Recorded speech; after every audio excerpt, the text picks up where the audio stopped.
Hello, I'm Ellen Sally, President of the Family Housing Fund. I'm so pleased today to be joined by the city's new mayor, Mayor Jacob Frey. Also joining me on the panel today are members of the co-chairs of the Mayor's Affordable Housing Task Force.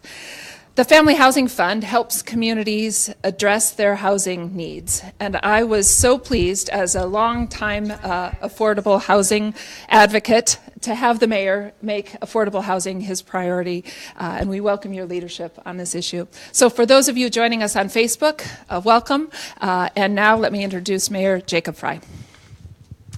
Well, thank you so much, Ellen, and the Housing Fund here for partnering with us as well as hosting this event today. We really appreciate it. My name is Jacob Frey. I'm the mayor of Minneapolis, and the number one item on our agenda over the next 4 years will be affordable housing.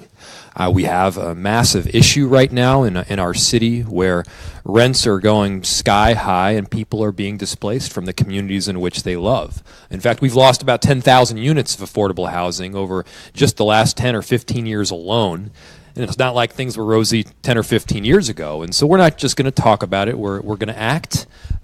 We are going to find ways to produce additional affordable housing, to retain the affordable housing, both naturally occurring as well as subsidized, that we presently have, as well as finding mechanisms to secure tenants' rights.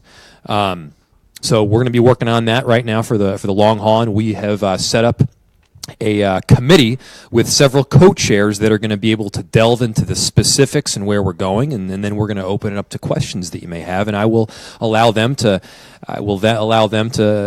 give a little bit of their own feedback and input and ideas, and then we'll open it up to questions. So.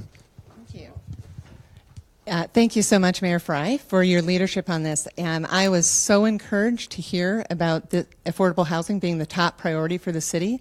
I think it's rightly so, and there's a lot of work to do, and I appreciate that. My name is Ann Mavity, and I'm the Executive Director of the Minnesota Housing Partnership. And we work statewide and also regionally and locally to address affordable housing, both in policy and funding arena. And I know that in my previous hat, I was at Beacon Interfaith Housing Collaborative. Mayor Frey, as council member, took a huge, wonderful leadership role in the with the North Loop neighborhood in helping create 72 units of housing for folks experiencing homelessness and exiting incarceration, called Great River Landing, which I think in a couple months will be under construction. So certainly your leadership is appreciated and absolutely needed. Now, as co-chair of this committee, one of the things that we'll be looking toward and looking forward to is really engaging the broader community in these conversations. There's a lot of great ideas and experience and proven ways that we know how to address affordable housing. And so as co-chairs in helping the mayor address this in Minneapolis, we are looking to engage a lot of folks in the coming weeks, months, and year. Thanks. Great. Thanks, Ann. Well, number one, I also want to recognize Mayor Frey, your work on the council on affordable housing. I'm Tom Streitz. I was the former Housing and Development Director for the City of Minneapolis, former Deputy Executive Director of Minneapolis Public Housing Authority, former legal aid lawyer. So I've been working on housing issues, affordable housing issues, for 25 years. I believe with all my heart that this is a critical issue at this time in the city. And I know that you are committed to moving this issue forward in a significant way. So I'm very pleased to be a part of this conversation, and I think we'll have hopefully a great give and take with the Facebook audience out there, and look forward to talking more about production, preservation, tenant rights, supporting landlords, and really engaging the broader community in innovative strategies to accomplish the goals that you've set out, and I think the community is going to demand of us, and I think we're up to the task. And so thank you, my co-chairs, and Peter McLaughlin, Commissioner McLaughlin. Well, thank you, Tom, and thank you, Mayor. It's nice to call you Mayor. So you've made this into a top priority, and I think it's absolutely on target in my conversations with people as I move around as Hennepin County Commissioner. I think it's right on the sweet spot of what people are concerned about in our city today. I go back on affordable housing a long way. I was the chair of Powderhorn Residence Group, now PRG, for 12 years. I was on the board longer than that, and participated in some of the developments that they did over many, many years. We're back at a point where we need to have this as a focus in our city, and you've made it a focus of your administration. I think it's affordable housing, a decent place to live, an affordable place to live. It's a moral issue, and we need to make sure that we respond to it in that way. But it's also an issue about economic development. It's a piece of infrastructure. Housing for everybody who lives in the city is a critical piece of infrastructure for our city. Our economic health in the future is going to depend on making sure that everybody's got a decent place to live, that kids don't have to be moving from house to house, apartment to apartment. That's not good for the kids. It's not good for our community. And so I think we've got a chance through your administration to refocus on this issue, make the investments that are necessary, and it's going to take the broad spectrum of investors to make that happen, from the public sector but also from the private sector. So I'm excited about this. I think the Facebook format's a great way to start off your administration. Well, thank you so much to our co-chairs, to Ann Mavity, to Tom Streitz, to Peter McLaughlin for joining on. And these are the co-chairs. We also have actually committees as well. So these aren't the only people that are involved and engaged, but I really want to say thank you from the bottom of my heart for participating here. You know, Peter just mentioned just a second ago that he was involved with PRG for 12 years. I don't think I've done anything for 12 years. So it's very much appreciated that you've got the expertise level there. So there's several different areas that we're going to be touching on today. The very first is talking about how we are absolutely hemorrhaging affordable housing in the naturally occurring area. And there is a pilot program that I'm very happy to announce today that the city is hopefully going to be getting involved with, which is implemented or pushed by the state, which is called the 4D Energy Efficiency Program. But we're very excited to push that forward. But I was wondering if one of you could talk about some of the specifics of the program. Sure. Thank you, Mayor. So one of the things that this committee has talked about is really the need to support tenants. And as all of you know who've read the paper recently, we've had issues with landlords in the city, and there's some dramatic issues around quality control and people living in decent, safe, and affordable housing. At the same time, we recognize there's a lot of great landlords out there who are providing naturally occurring affordable housing. Oh, that's just affordable housing that's affordable to the people who live in it. And the city is, I know under your leadership now, Mayor, really committed to supporting landlords and tenants both. And what does that mean? This pilot program is launched to help engage landlords in our community right now, small mom and pops and others who are running a lot of managing a lot of the affordable housing in the city, and saying to them, we have a program where if you're interested in preserving affordable housing in your building, if you're interested in adding affordable housing, we're going to help you get a preferred tax rate under the state's 4D program. You can go from 1.25% property tax rate to 0.75. That's a significant savings, and we're coupling it with energy efficiency grants that will be provided through the city and through the utilities, CenterPoint as well as XL. So for what does a landlord get from it? If they participate in this program, they're going to get a reduced tax rate, they're going to get capital improvements they can make to improve the energy efficiency of their houses, by the way, which benefits the tenants who are paying the utilities. So it's an environmental initiative. It's a way to engage landlords who really want to be, are good people who want to serve, and they're running businesses but also want to be a vital part of the community. And it's also a way to support tenants by saying, we're going to lock in affordability for you over a longer period of time. So we're excited. We hope many landlords come forward and take advantage of this program. And I think it's going to be very successful. And it's the beginning of, I think, several efforts to really engage the tenant community in our community, Mayor, and also the landlords out there who are providing great housing to people and want to be great landlords.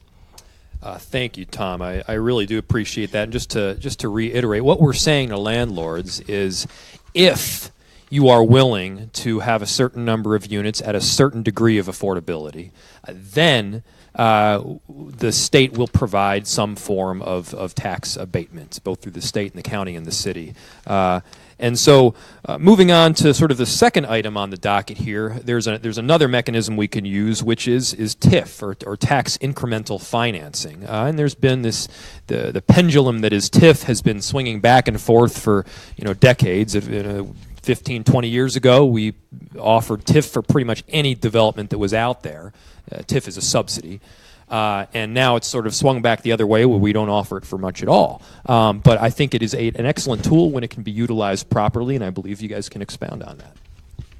Well, I think the idea of targeting tax increment financing, which is a way of capturing growth in the value of the property and the taxes that the property pays for specific purposes, capturing that growth in value for purposes of providing affordable housing is a critical element of getting the kind of resources that we need from the public sector side to make affordable housing available. So there's going to be growth in value. Our city is growing, the value of properties is growing, and this is a way to harness some of that growth for the specific purpose of maintaining affordability. We want to make sure that we have housing for everybody who lives in the city.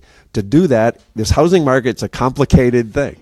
And so we're trying to manage that, and we're trying to use, in this instance, TIF to make sure that there are affordable units that are produced. I mean, back to the previous discussion about preserving existing units, we build, it's like a bag. We're pouring new units in at the top, but those are expensive. The problem right now is we're leaking affordable units out the bottom faster than we can put them in. And so this idea of preserving existing units, I think, is critically important as a part of, again, this complex housing market that requires management if we're going to have the kind of equity within our community where everybody has a place to live that's affordable and decent.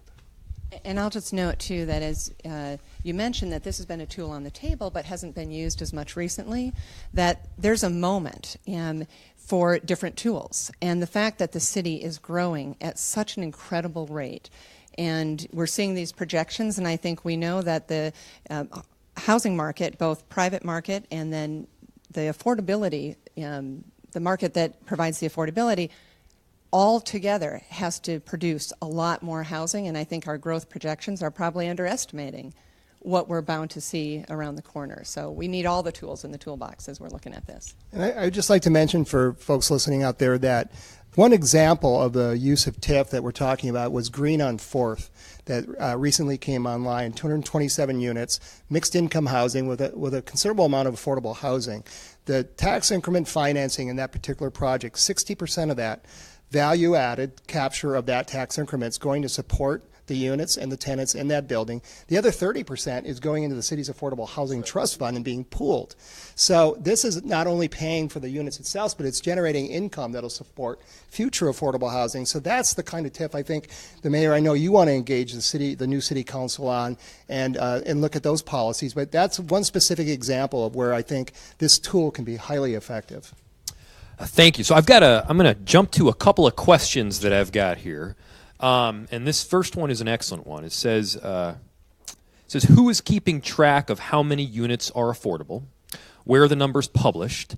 And are there guidelines for surrounding cities as to what percentage of units should be shared, should be affordable?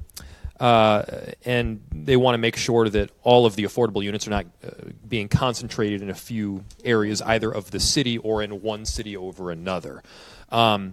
And I'm gonna actually add one other question myself. There's like 5 questions in here for you. A lot of times people will say, you mentioned that you're supportive of affordable housing. What does that mean? How deeply affordable is it? What are the rents? And so if we could kind of provide a definition so we're being very clear with the public, I think that's the direction we want to go. Absolutely.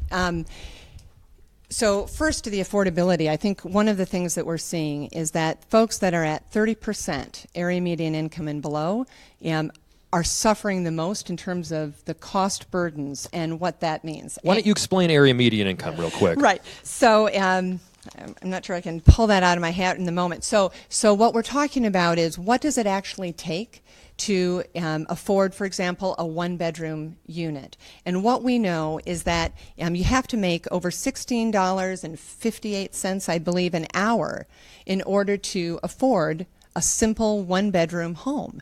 And the majority of folks that are serving us coffee in the morning and taking care of our kids are not necessarily making that much money. And so what we're trying to make sure is that those folks at the very lowest income actually have access to affordability as well. And what we know is in the region, we have 19,000 households at that level that are cost burdened, which means they are paying way too much for housing and having to make choices like, do I get health care for my kids, or do I pay my rent this month? Those kinds of choices that are just untenable. So we know that this is a huge challenge and a huge problem. Let me just say, in terms of who's tracking how many units, where, when, and how, that's all being done by the city's Community Planning and Economic Development Department. There's very detailed information online. We also, can make online. Metropolitan Council also produces affordable housing metrics that every city is measured against. Minneapolis does very well on that scale, but every community in this metro area is assigned a number by the Metropolitan Council. But anybody interested in what the unit totals are by income can go to the CPED website. We can also post it to the Jacob Frey housing website as well, and people can get that information there. But it's all done by income levels, specific types of apartments, so that is available. Can I add something? I just want to add as well, one of our tasks that we see is city staff has done such great work on compiling this information in terms of where we're at.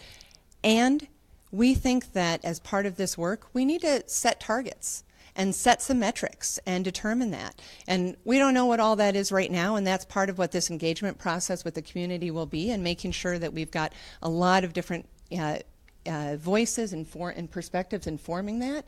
But to help the city create milestones and goals that actually reflect what the need is and what the work is to come. Well, I just add the city alone is not going to solve this problem of affordable housing. We're talking about a regional economy where people move across city boundary lines, they move across county boundary lines to go to work or to go to school, and so it's bigger than just the city of Minneapolis. It's your efforts are going to be important as a Minneapolis specific effort, but we need to go beyond that. The county is involved in affordable housing. The governor just appointed a new housing task force, which is going to be, I think, critically important. And the city is going to need to weigh in with all of those other entities. Met Council's got a role in this. So if we're going to address both the equity issues, the need that people have, families have, individuals have for affordable housing, making sure that there's not discrimination based on race, that we need to attack that, but we also need to be working on this because we want to have growth in the regional economy. We want to prosper and grow as a regional economy, and to do that, we're going to need to have housing affordability across the spectrum. Commissioner McLaughlin, I couldn't agree more. The city of Minneapolis will not be able to solve this problem alone. We've got to be working with surrounding jurisdictions from Hennepin, Ramsey, Bloomington, Edina, Brooklyn Park, et cetera, so that we are tackling this issue in a really broad scale. I got another question. It says, is there an umbrella group that treats housing as an integral part of quality of life and not simply as a discrete policy area? There are interdependencies with jobs, crime, demographics, culture, access to capital, and so affordability is a moving target, which shifts as other qualities of life shifts. And Ann, you mentioned just a second ago how the wage is obviously tied to the rent. If you're not making enough money, you can't pay the rent, regardless of what that rent is. And so, any comments on that, sort of the interdependencies of housing as well as quality of life? Well, in terms of building a community, housing is critically important. Whether it's the tax forfeit property on the block that really starts to be a problem for the neighbors, as well as being a potential source of difficulty itself. But it's also about how you hold together a community. As we grow, we're going to need to be making sure that the people who are living in our communities now have affordable housing that they can stay in, that provides them a way to get to a job. They have access to a good job.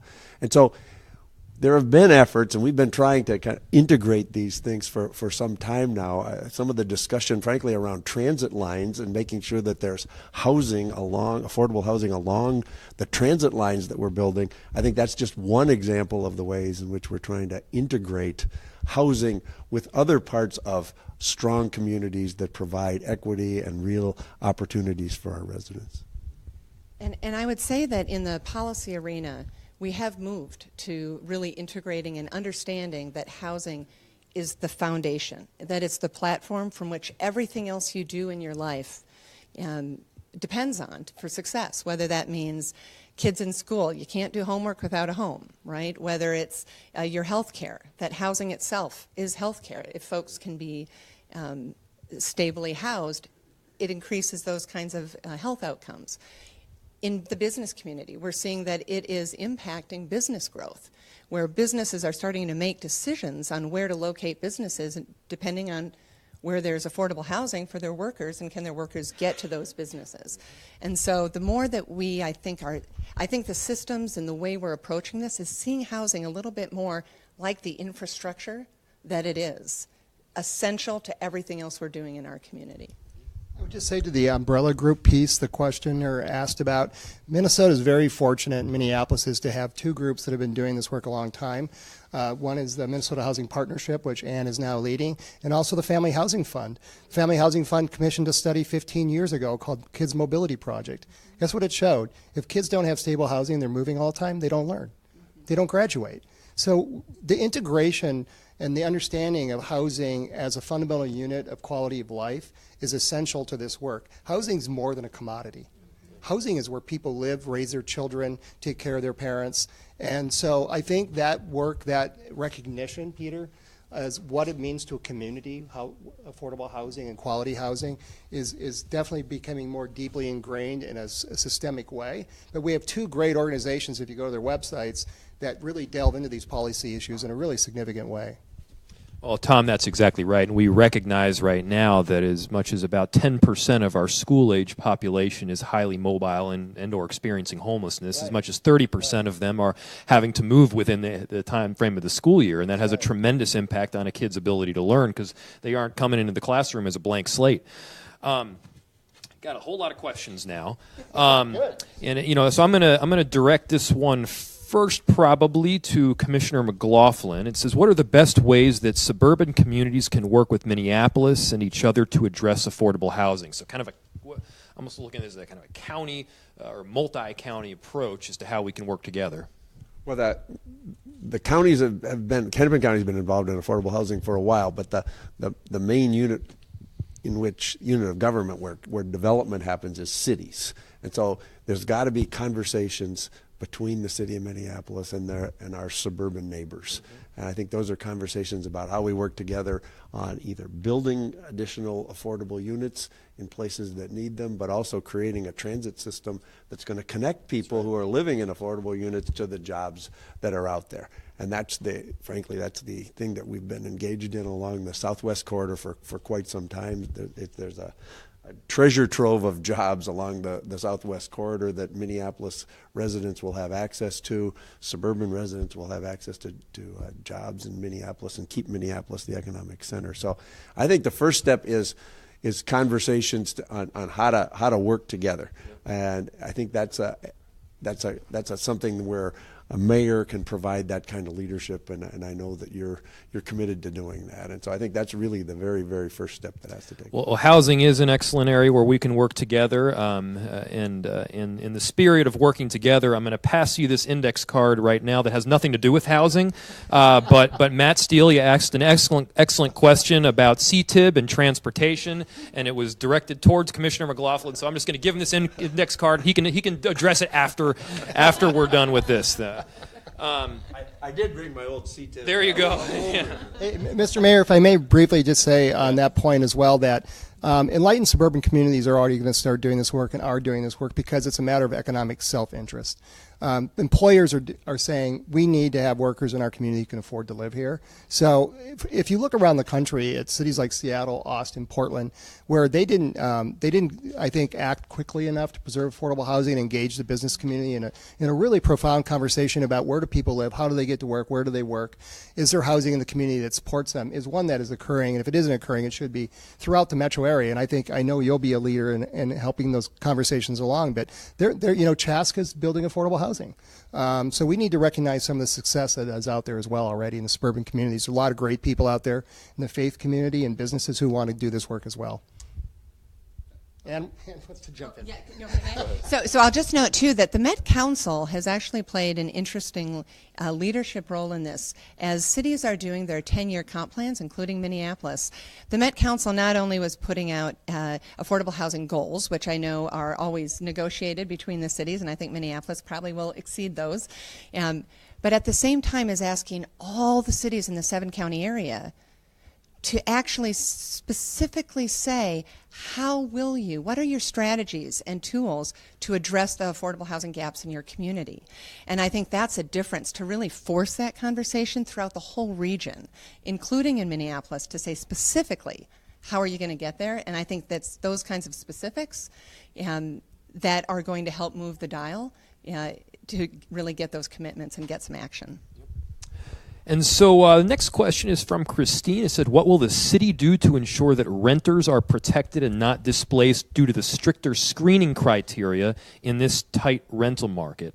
So that's the question asked. I'm going to add to it because there's a looming crisis that's coming down the pipeline in the form of people getting displaced due to the so several rental licenses were revoked from Friends and Mahmoud Khan, and if those licenses are revoked, the properties are then sold off. They put a bunch of granite countertops in, and next thing you know, the rent's jacked up $300, $400, $500, $600 a month. People will get displaced. Right. And so what are some of the things that we can do, one, to prevent those individuals from getting displaced, and two, work to make sure that they're not getting displaced and with stricter screening criteria?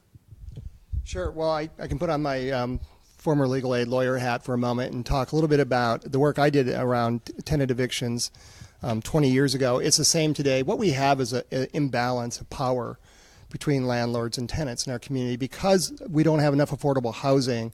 It's a supply and demand issue. So tenants feel very vulnerable bringing forward complaints around conditions of their units because they're afraid if they get evicted they'll be homeless, and I understand that fear. So the things the city can do and has been doing, but I think will do even more, is dedicate resources to tenants out there who want to be able to call into the helpline that we've established with Homeline, to call the tenant advocates who are being placed now in City Hall, who can literally hear your problem, be a go-between you and your landlord, maybe even protect your identity if you're not comfortable moving forward, and also really to engage the regulatory services around what are the quality standards that we're going to be enforcing for the city, throughout the city, with landlords, and frankly also engaging landlords like we talked about earlier, who are good people who want to provide affordable housing. But specifically those tenant protections, the city's embedding several new positions and dedicating funds specifically to help tenants who are in difficult situations understand their options and their legal options, and legal aid is very involved in that work right now. That's great. We're gonna. I'm gonna try and jump onto the next one, unless you got something really urgent. Well, I'll just note this: Minnesota Housing Partnership last year did a documentary called "Sold Out," that together with TPT, and which you can watch online through our website or through Channel 2. And it really documented the devastation that happened in Richfield when Crossroads Apartments was flipped and turned over into concierge apartments, and that affordability was lost. And what we learned was that not only do we need preservation buyers to help retain that, but those tenant protections are absolutely critical. So if you want to get more educated on that, you can go look at the Sold Out documentary. There you go. Can I just, please? One of the things, just on this point, the preservation of existing housing is critical. And with the Greater Minnesota Housing, the county and foundations worked to create a fund that called the Naturally Occurring Affordable Housing Fund. We put in $3 million of at-risk capital that then elicited $25 million in private sector investment that is now being invested in the preservation of existing affordable units. That is a strategy that we need to expand, because this market is growing and there are going to be economic pressures. Tom identified it. Supply and demand is a problem. So we need to be making sure that we're not losing the existing supply, which is only going to make the problem worse. And so this kind of fund, which can then go out and buy apartments and get them in the hands of landlords or community organizations that will actually preserve the affordability, that's a strategy that's got to be a part of the overall strategy for preventing gentrification. And thank you for that $3 million investment, because it was absolutely critical. I think the city has a big role to play there as well, and I would really look forward to partnering with you. Next question is from Anton. Why is there no new affordable housing ever proposed in Southwest Minneapolis, and what can we do to build it there?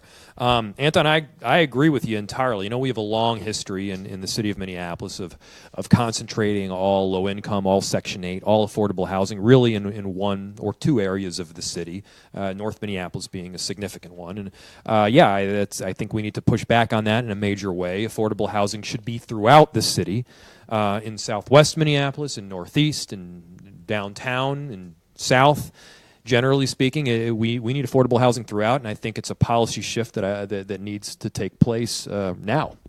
Yeah, well, I agree. And as a Southwest resident and someone who's advocated for affordable housing with the former mayor, R.T. Ryback, I would point to the project that we did at the development we did at Stevens Avenue and 54th Street across from the Museum of Russian Art. We teamed with the faith community that owned a big surface parking lot there to create affordable housing for families that's now integrated into the church. Some of the elder ladies at the church set up a daycare. A lot of immigrants are living in that building. And that model of where we partner with the faith community throughout Southwest is infinite possibilities. There's a lot of surface parking lots sitting in Southwest Minneapolis that are used 5% of the time that could be converted into affordable housing above, shared parking.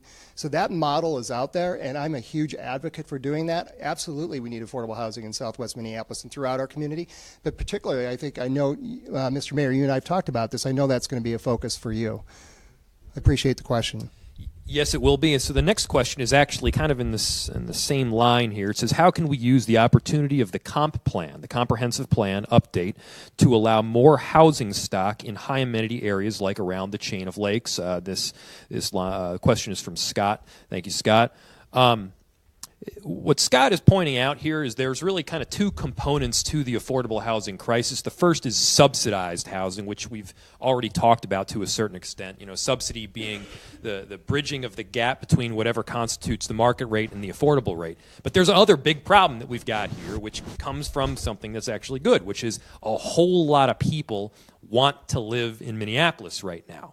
A whole lot of people want to live in or around kind of the core of the city. And so when you have demand that's sky high and you don't have the supply to accommodate, inevitably what happens is the prices and the rents get jacked up. That's just simple kind of supply and demand economics here.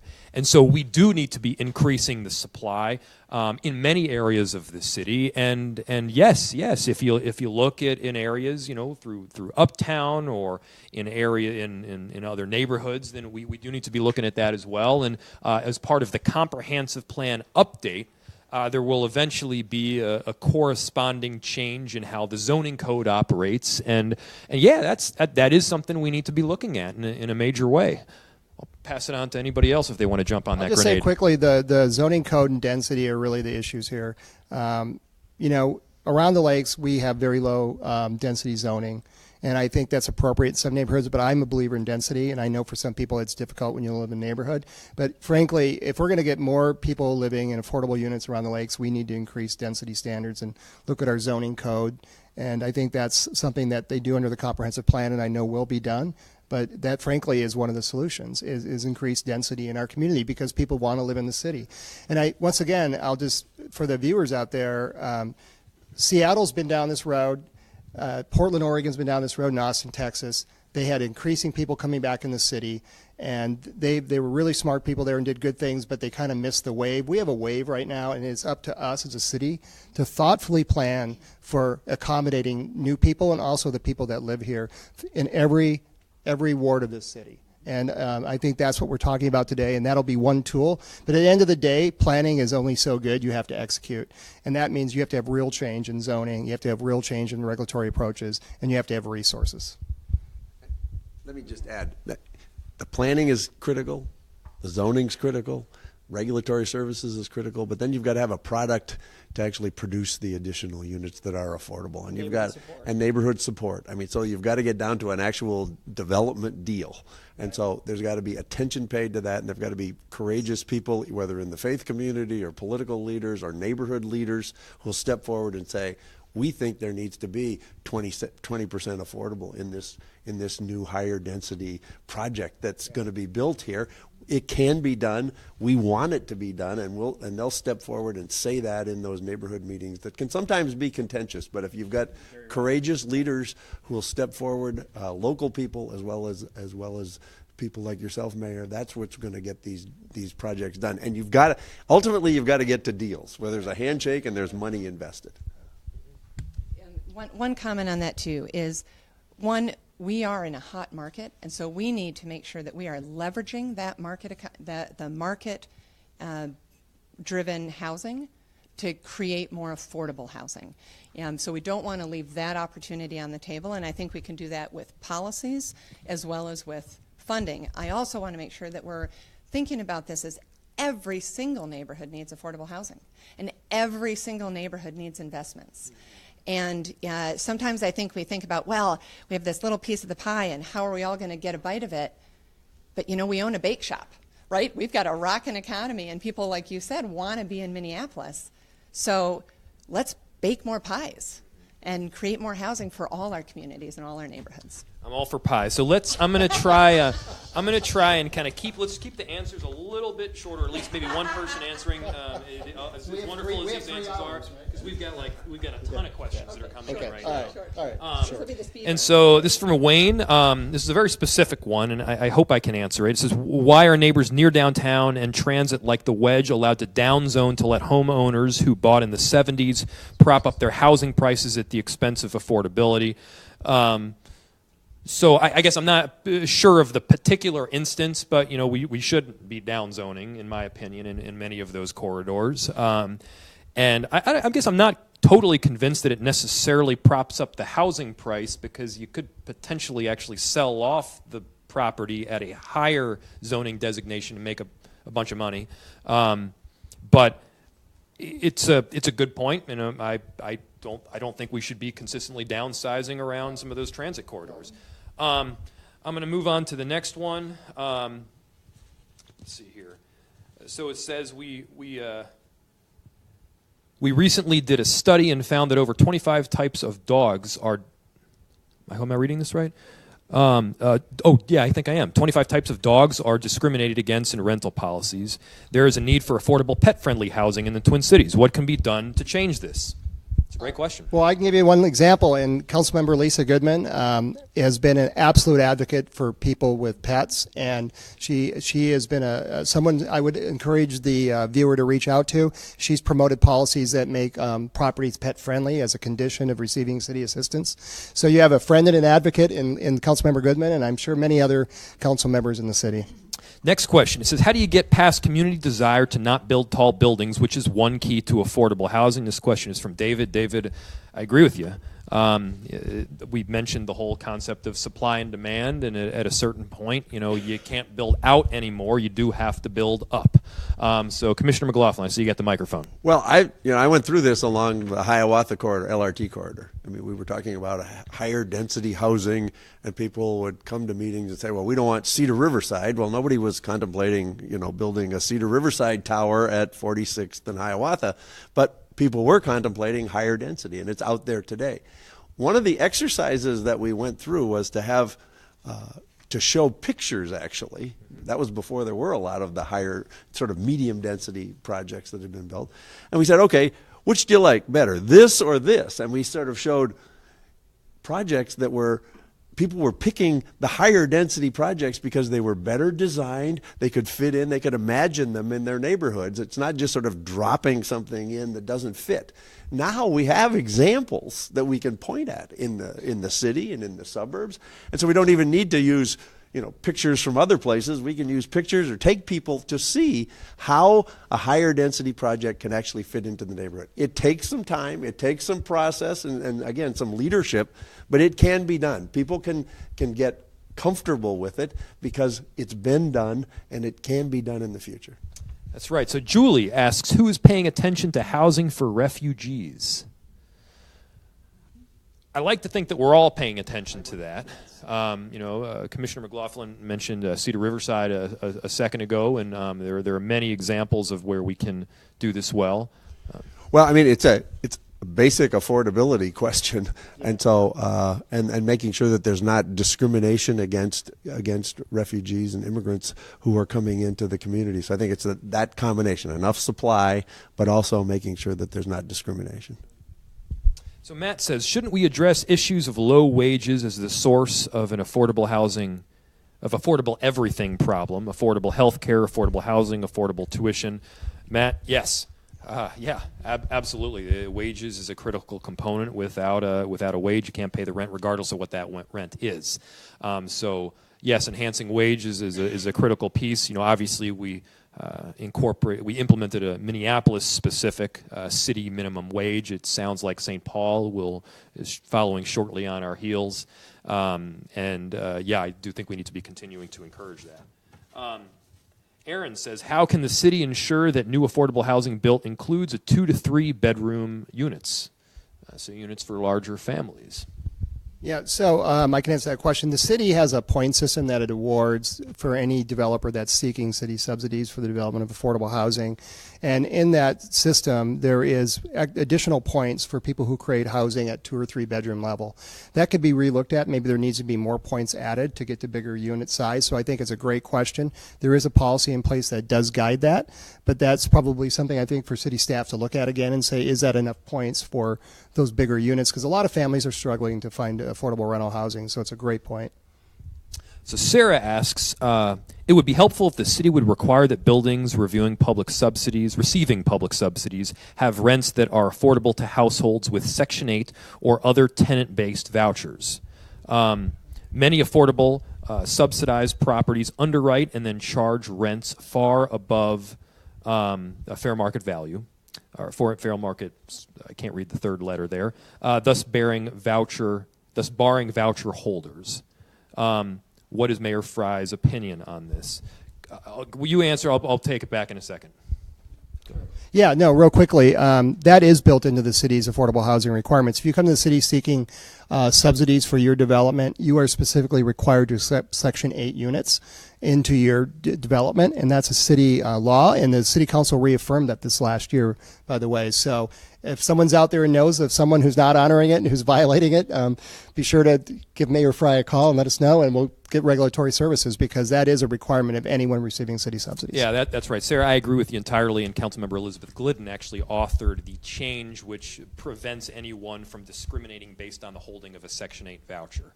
And it was the right decision to encourage Section 8 throughout the city. Now, I'll just say that the problem, of course, the challenge why we're having this conversation today is that the vacancy rates are so low that even voucher holders are out there trying to find units available, and there simply is not, there are not units available. And so again, that's our challenge, both as a growth for the city as a whole and making sure that a good portion of that is affordable. So the next question is from Andrew. It says, what will you do to protect landlords so the rental price doesn't drop and increases as costs go up? Nothing. I don't. If the question is what are we going to do to prevent the prices from dropping, as far as the rentals go, then, and I may be misunderstanding this question, we're not going to do anything to prevent the prices from dropping. No, I would just say, as we mentioned earlier, we are rolling out a pilot program specifically to work with landlords who are interested in creating or preserving affordable housing, where they get a preferred tax rate and they get grants for energy improvements. So if Andrew asks the question out there as a landlord, I mean, let's sign him up for the program. And but I agree with you. We're not in the business of suppressing rents or increasing them. Right? I think Tom understood the question and I did not. That was the better answer there. Sorry. Next question is from Lewis. Do property tax assessment levels in different parts of the city affect where affordable housing tends to be built? So the assessments, I'll start out answering this question, and maybe one of you can tack on. It's not that homes are assessed at different percentages or levels based on, like the mill rate. It's that certain properties are valued higher than others. Now, there are several reasons that affordable housing has tends to be located in certain areas of the city which are predominantly poorer areas. One, the property is cheaper, so you can purchase a cheaper property and therefore hopefully build more units. The other one is that oftentimes there's less political pushback, but just because there's less political pushback in a neighborhood that is not as wealthy, it doesn't make it a good decision just to put all the affordable housing there. And so that's something we definitely need to be working on. Yeah, I would just say, in terms for the assessment, it's harder to produce affordable housing in certain areas of the city for the very reason you said, Mayor, and that is the property value is so much higher, the land and all the costs go up. As we said earlier, that's not an excuse not to build it in every part of the city, including Southwest, and we're going to be looking at innovative strategies to do that. Great question from Sarah Larson, who's actually an affordable housing expert herself. Right. It says to serve households at 30% of area median income, which we need to be doing, it takes rent subsidies and capital subsidies. TIF provides capital subsidy. How will the city work to address the lack of rent subsidy to units serving 30% of AMI? Well, number one, I'd say the Section 8 program, the federal program's in place, and as we know that there's a long waiting list for that particular program. I think the issue of rental subsidies are something that have to be looked at, but I think for the city to be directly involved in rental subsidies is a kind of a difficult task, and it's a long bridge to cross. But I do think that we should be engaging with our federal and state partners. The governor's task force was just announced on affordable housing, and so I think it's a great question, but I think it's going to take a partnership between all levels of government. I know that the county, Hennepin County, provides rental assistance for those who are in need, GRH and others, but I think there are need for supports, but I think that's going to be a federal, state, and local conversation.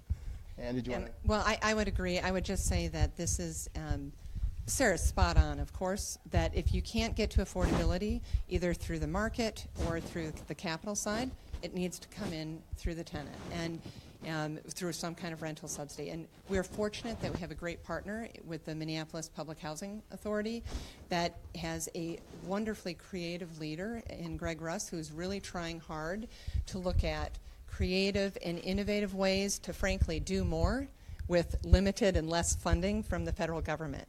And I agree that the county and there's other kinds of rental supports that come in a different form than Section 8.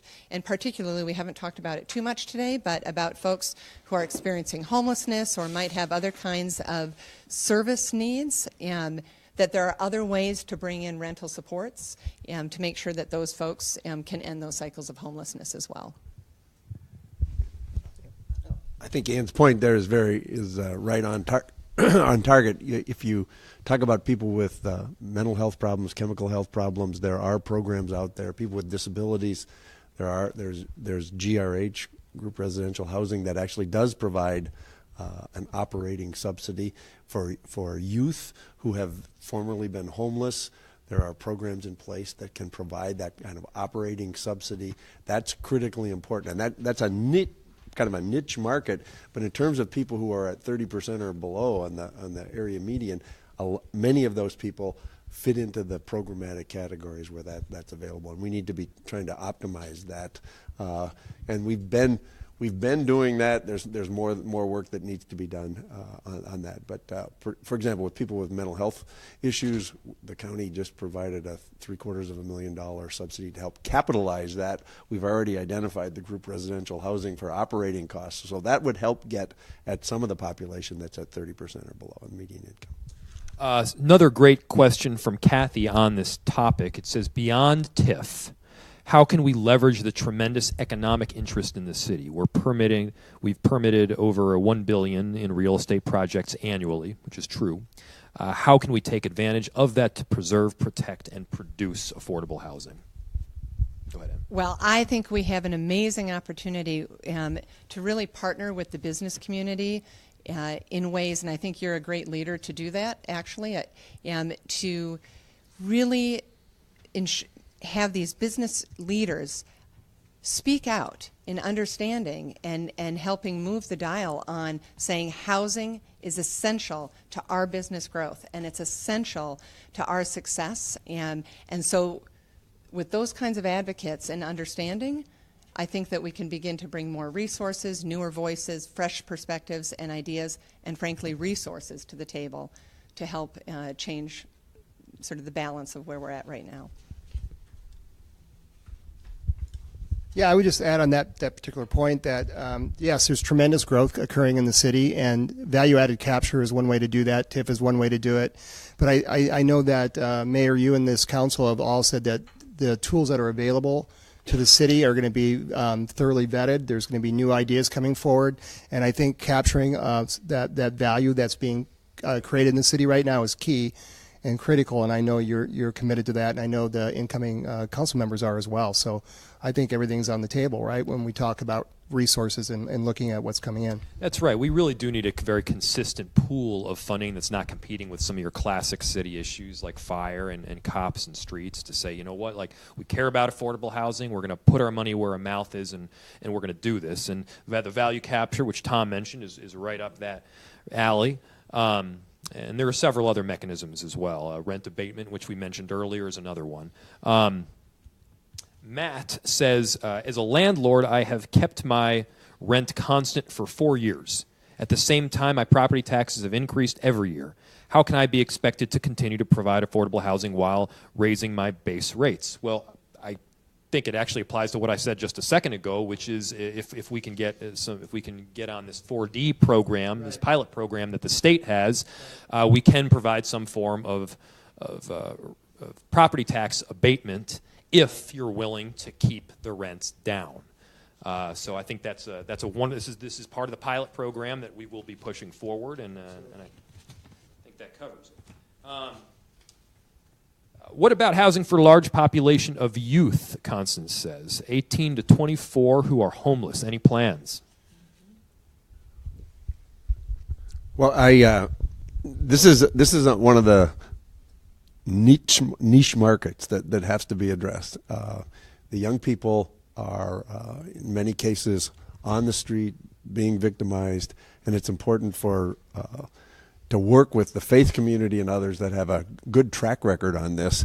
I remember I walked out of Hennepin County Medical Center one day, and I said, what the heck is that building over there? It was a brick building right across the street from it. It was an entrance I'd never gone out of at Hennepin County Medical Center. Well, it turned out Alina owned it, and Alina Foundation worked with the Episcopal Archdiocese, and they created Barnabas Housing for youth. And it's up and operating. We have a good development sector to do that. We have nonprofits that can provide the services, and so we just need to keep looking for opportunities. And it takes an investment, though, and it's not just the capital. Just as in the other question, you've got to have the ongoing operating subsidy, which is on the order of $300,000 or $400,000 a project per year. But it's those units are there in place, and it's helping young people. I know you want quick. I will note this YouthLink, which is opening another new housing development downtown called Downtown View, I think in a couple months. They also, as an organization, did a return on investment study. So what they showed in vetted great research that's on their website is that if you invest in young people from 16 or 18 to 24 years old who are experiencing homelessness, if you invest these housing and wraparound services, the return on your investment over time is enormous to all of our systems, to the county, to the cities, to the larger community. And so the investments are worth it. So Lisa says, what is the plan to increase home ownership for single families and address investment properties where property owner owns too many properties for investment, but they don't like the communities, or they don't live in the communities? So.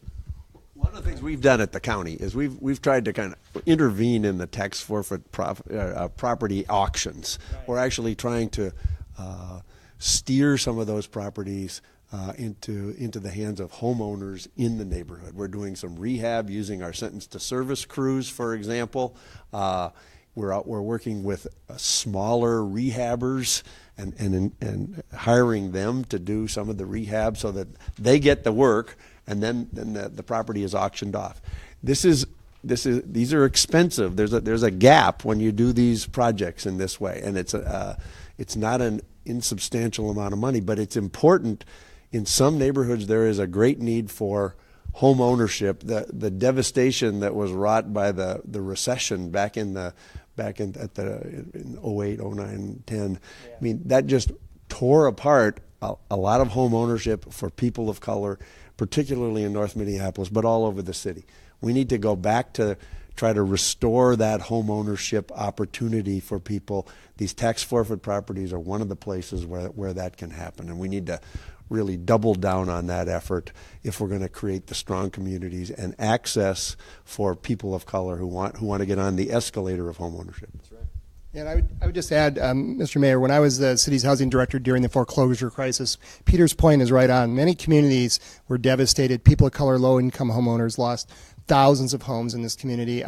If I were advising the mayor and the city council, what I would say is the Minneapolis Advantage program was hugely successful in creating new homeowners, low-income homeowners, and people of color. I believe that home ownership lends itself to neighborhood stability, and I think there are programs out there like Minneapolis Advantage, like Green Homes North, that are transforming neighborhoods, creating beautiful homes that are energy efficient. By the way, some of the Green Homes North program homes that have been built, people are spending $100 a year total on their utilities. Think about that in Minnesota. So there's some great programs out there. Only got a couple minutes left, and I'm not sure we're going to get through all of these. Question from Matt is can the city create a small revolving fund for construction loans of accessory dwelling units? And will the city remove the owner-occupied deed requirement associated with ADU construction? Well, there's 2 points that I want to make here. One, we work in a city where we also, we need the mayor involved, we need city council involved, there are many players that are part of the system here. And on this particular topic, I will say Council Member Bender is the true expert on accessory dwelling units. She was the author of this particular ordinance, and so I have to admit that I'm not as well versed in it. Both of these sound like really good ideas, but I would really need to consult with her on what the best measure is to move forward. From Jeff, we've only got about a minute and a half left now, Heidi. Jeff says, how will you balance higher density with the preservation of existing housing stock? Well, Jeff, that whole discussion is really going to come in the form of the comprehensive plan as well as any subsequent amendments to our zoning code. And yeah, that's something that we're going to be grappling with over the next several years. It's not always going to be a comfortable discussion. Sometimes the only thing that people hate worse than the status quo is any change at all. But yeah, we're going to probably need some change here. Let's see. We've got, what about land value tax? This is from Josh. What about land value tax? Representative Jim Davney authored legislation to legalize this type of property tax reform. I'm not familiar with it. Sounds like something we should look into. I'm assuming what this is.